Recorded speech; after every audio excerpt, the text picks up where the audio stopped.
La puissance du vêtement. La puissance se transmet par le vêtement. Shalom. Ce que vous êtes sur le point de lire est une vérité tangible, plusieurs parmi nous en sommes victimes. Comment donc la puissance peut se transmettre par le vêtement? Il y a un bel exemple dans la Bible qui ouvrira nos yeux à ce sujet. Comment David a récupéré la royauté des mains de Saül, le roi, et de Jonathan, le futur roi. Comprenons les Écritures. 1 Samuel 17 versets 32 à 41. David dit à Saül, que personne ne se décourage à cause de ce Philistin. Ton serviteur ira se battre avec lui. Saül dit à David, tu ne peux pas aller te battre avec ce Philistin, car tu es un enfant, et il est un homme de guerre dès sa jeunesse. David dit à Saül, ton serviteur faisait paître les brebis de son père. Et quand un lion ou un ours venait en enlever une du troupeau, je courais après lui, je le frappais, et j'arrachais la brebis de sa gueule. S'il se dressait contre moi, je le saisissais par la gorge, je le frappais, et je le tuais. C'est ainsi que ton serviteur a terrassé le lion et l'ours, et il en sera du Philistin, de cet incirconcis, comme de l'un d'eux, car il a insulté l'armée du Dieu vivant. David dit encore, l'Éternel, qui m'a délivré de la griffe du lion et de la patte de l'ours, me délivrera aussi de la main de ce Philistin. Et Saül dit à David. À David, va, et que l'Éternel soit avec toi. Saül fit mettre ses vêtements à David, il plaça sur sa tête un casque d'airain, et le revêtit d'une cuirasse. David ceignit l'épée de Saül par-dessus ses habits, et voulut marcher, car il n'avait pas encore essayé. Mais il dit à Saül, je ne puis pas marcher avec cette armure, je n'y suis pas accoutumé. Et il s'en débarrassa. Il prit en main son bâton, choisit dans le torrent 5 pierres polies, et les mit dans sa gibecière de berger et dans sa poche. Puis, sa fronde à la main, il s'avança contre le Philistin. Le Philistin s'approcha peu à peu de David, et l'homme qui portait son bouclier marchait devant lui. Écoutez et comprenez. Saül avait déjà été rejeté par Dieu, mais il fallait que David reçoive la royauté quoiqu'il avait déjà reçu l'onction royale, 1 Samuel 16. Mais comment est-ce que ça s'est passé?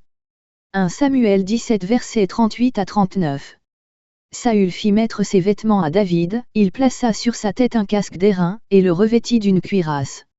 David ceignit l'épée de Saül par-dessus ses habits, et voulut marcher, car il n'avait pas encore essayé. Mais il dit à Saül, je ne puis pas marcher avec cette armure, je n'y suis pas accoutumé.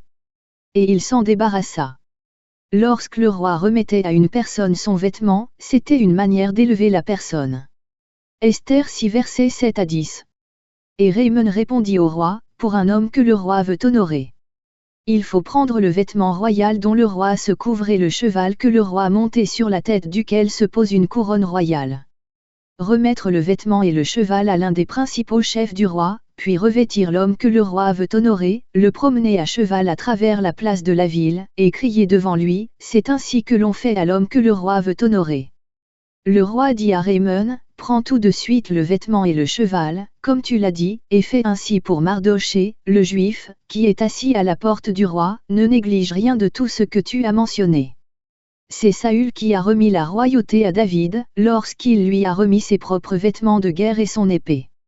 Cela peut vous étonner, n'est-ce pas? Mais regardez encore ce phénomène. Saül était roi et Jonathan était le futur roi. Saül avait remis la royauté à David par ses vêtements royaux. Pour que David reçoive totalement la royauté, il fallait aussi que Jonathan donne la royauté à David car il était le futur roi.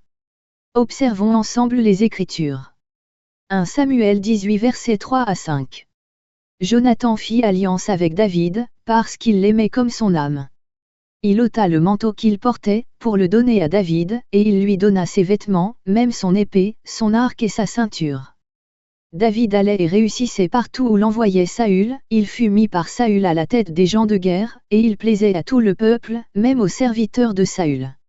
Jonathan avait donné la royauté à David par le biais de son vêtement. Voilà pourquoi lors de la défaite le roi, Saül, et le futur roi, Jonathan, étaient morts. 1 Samuel 16 verset 1. L'Éternel dit à Samuel, quand cesseras-tu de pleurer sur Saül? Je l'ai rejeté, afin qu'il ne règne plus sur Israël. Remplis ta corne d'huile, et va, je t'enverrai chez Isaïe, Bethléemite, car j'ai vu parmi ses fils celui que je désire pour roi. Comprenez-vous? Lorsque Dieu rejetait un roi, parfois il acceptait son fils, mais Dieu avait même déjà rejeté Jonathan. Vous devez donc comprendre que la gloire et la bénédiction se transmettent par les vêtements. Pareillement, la malédiction se transmet par le vêtement.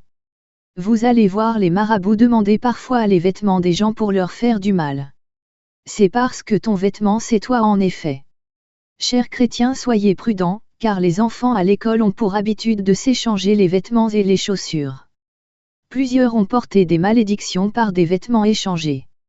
Un jour, pendant que nous étions en prière pour un frère qui avait des blocages, le Saint-Esprit a révélé que ses vêtements avaient été enterrés dans un lieu mystique.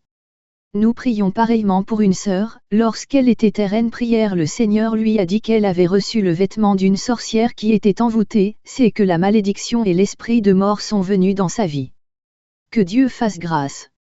Un jour, une sœur mariée était en prière lorsque le Seigneur lui a montré les vêtements de son fils qui avait un feu étranger. Son fils était rentré à la maison avec les vêtements de son camarade. Et ses vêtements avaient du feu étranger. Et son fils portait ces choses. Je me rappelle d'un serviteur de Dieu qui avait jeté ses vêtements qu'il ne portait plus dans la poubelle. Dans la nuit, le Seigneur a montré comment les démons discutaient ses vêtements pour recueillir l'onction qui s'y trouvait. Alors si tu veux jeter un vêtement que tu ne peux pas partager à quelqu'un, je te suggère de le brûler. Les sous-vêtements que vous ne portez plus, ne les jetez pas à la poubelle, car vous êtes en train de vous exposer, brûlez-les simplement. Cela peut vous étonner, mais le diable peut voler la bénédiction d'une personne par son vêtement. Avant de porter un vêtement, sanctifiez-le d'abord. 1 Timothée 4 verset 5. Parce que tout est sanctifié par la parole de Dieu et par la prière. Que le Seigneur Jésus-Christ enlève tes vêtements de tout autel satanique, au nom puissant de Jésus-Christ. Que tout enchantement, toute marmite mystique, ou forêt sacrée dans laquelle tes vêtements ont été enterrés, que cela soit déterré au nom puissant de Jésus-Christ. La main de l'Éternel te délivre de tes oppresseurs au nom puissant de Jésus-Christ. Et Ésaïe 54 versets 14 à 17. Tu seras affermi par la justice, bannis l'inquiétude, car tu n'as rien à craindre, et la frayeur, car elle n'approchera pas de toi. Si l'on forme des complots, cela ne viendra pas de moi, quiconque se liguera contre toi tombera sous ton pouvoir. Voici, j'ai créé l'ouvrier qui souffle le charbon au feu, et qui fabrique une arme par son travail, mais j'ai créé aussi le destructeur pour la briser. Toute arme forgée contre toi sera sans effet, et toute langue qui s'élèvera en justice contre toi, tu la condamneras. Tel est l'héritage des serviteurs de l'Éternel, tel est le salut qui leur viendra de moi, dit l'Éternel. Ceci sera ta portion au nom de Jésus-Christ.